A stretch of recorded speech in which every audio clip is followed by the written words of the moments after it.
Wait for the transformation. Hello everyone, you are welcome back again to my channel and thanks so much for stopping by again.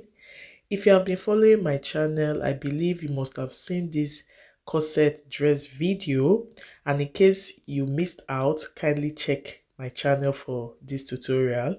So at some point in life you will just get tired of a particular dress that you have, so I decided to transform it into a short dress, which you will be seeing in the later part of this video. So kindly watch to the end. If you are new to this channel, you are highly welcome. Please do not forget to like, comment, and share this video. So let's get started.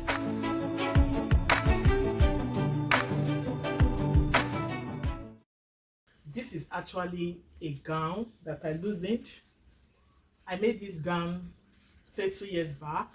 I loosened the upper part. This is the lower part. This is the back panel. Recently, this fabric has been, all over the place on my channel. I use it to make earrings, ruffle hairband, top, mini purse. This is the front part of the gown. It's a long gown, but now I want to convert it to like a dress.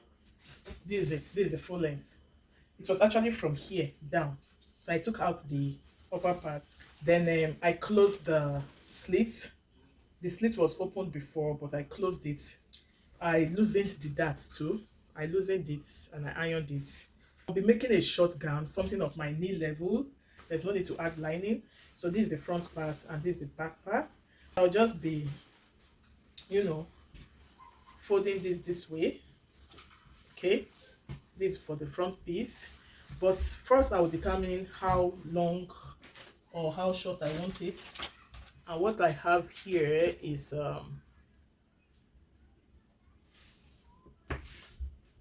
about 42, which is just perfect. You know why I'm taking the measurement? I thought I'll be able to get sleeve from here, but there's no problem. If I cannot get the sleeve, I will just make do with the leftovers to combine with the sleeve. So this is like 42, which is not that bad. So my shoulder is 16 divided by 2, 8. I'm trying to see if this will really give me what I want. So this is 8, so I can play around with this. So it is just perfect. So this will be like the zipper part, although it looks curved, but I can actually maybe make a straight stitch. I can make a straight stitch so that it will, because if I make it this way now, the zip will be curved, which will not be too appropriate. All my measurements will be taken from here. This part of this video is beginners friendly, meaning even if you don't have any knowledge on how to draft your basic bodice, you would understand it by watching this video. So I got my shoulder line. On that shoulder line, I marked my shoulder measurement, which is 16 divided by 2, that's 8. I also got my neck width and my neck depth. That is variable, meaning you can use any measurement of your choice. On that shoulder line, I came down by 1 inch for my shoulder slope, and from that shoulder slope I marked my armhole line, which is 8 inches for me.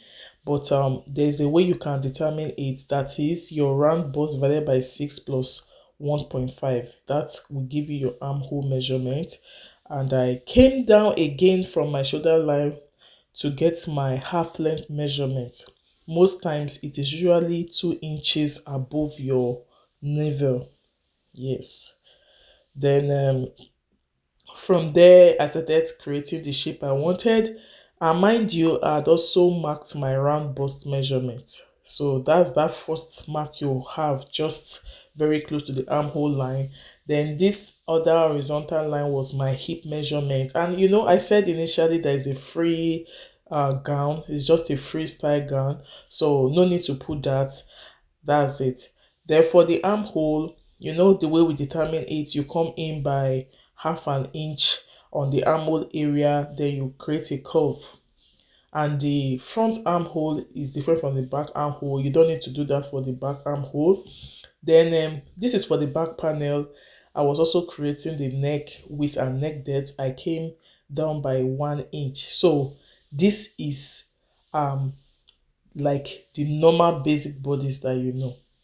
But in case you want detailed explanation, I'll be tagging it to this video. So please check the description box for that video.